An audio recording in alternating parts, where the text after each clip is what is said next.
Dulu gue pikir sukses itu seberapa besar yang bisa kita dapat di awal. Tapi makin kesini gue sadar sukses itu adalah seberapa lama kita bisa bertahan agar pintu-pintu yang lebih besar bisa terbuka untuk kita. Halo, gue Gian Tanamal, seorang business owner di dunia properti, dan ini dari perjalanan gue. Waktu kita baru mulai, wajar banget kalau kita mikir, worth it gak ya opportunity ini? Waktu gue dibayar lebih gak ya? Kok gue cuma dapat segini? Itu semua pasti muncul di pikiran kita, termasuk gue sendiri. Tapi pelan-pelan gue sadar, pernyataan seperti itu tuh gak tepat. Karena bikin pintu-pintu yang belum terbuka buat kita jadi tetap tertutup. Kita terlalu pengen cepat hasil, padahal baru berjalan, belum seberapa, usaha juga belum maksimal, tapi udah terlalu pengen hasil yang instan dan depan mata. Akhirnya banyak orang berhenti bukan karena mereka nggak bisa, tapi lebih ke arah karena mereka merasa rugi atau kok nggak kelihatan ya hasilnya.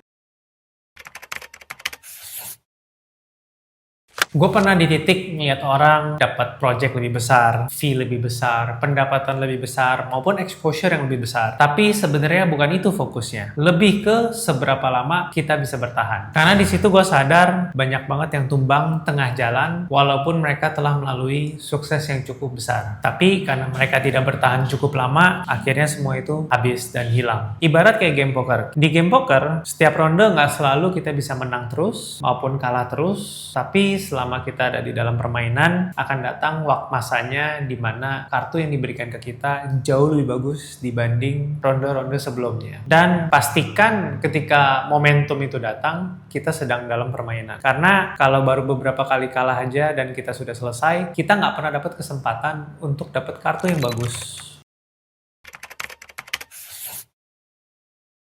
Gue pernah punya proyek yang lebih kecil dibanding sebelum-sebelumnya, dan mungkin secara hitungan dan effort nggak sebanding dengan apa yang akan gue keluarkan. Tapi justru dari proyek tersebut lahirlah kesempatan-kesempatan lebih besar di kemudian hari. Karena nggak semuanya selalu kelihatan di depan mata. Kalau waktu itu gue berhenti hanya karena nggak sesuai ekspektasi, bisa jadi gue yang hari ini nggak ada.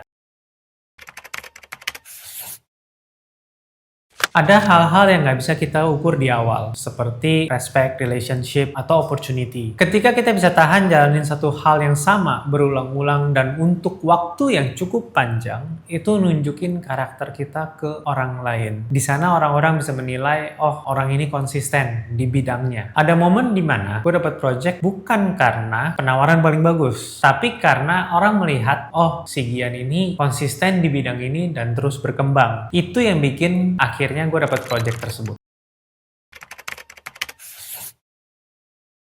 Kita semua bebas milih, mau jadi orang yang dapat besar di awal, tapi habis itu cepat hilang, atau nggak terlalu mentingin yang besar di awal, tapi konsisten, bertahan, dan berkembang terus. Gue pribadi pilih yang jangka panjang, karena gue yakin dengan kita konsisten, berkembang terus, dan bertahan di sebuah bidang, opportunity atau pintu-pintu yang lebih besar, itu akan selalu terbuka.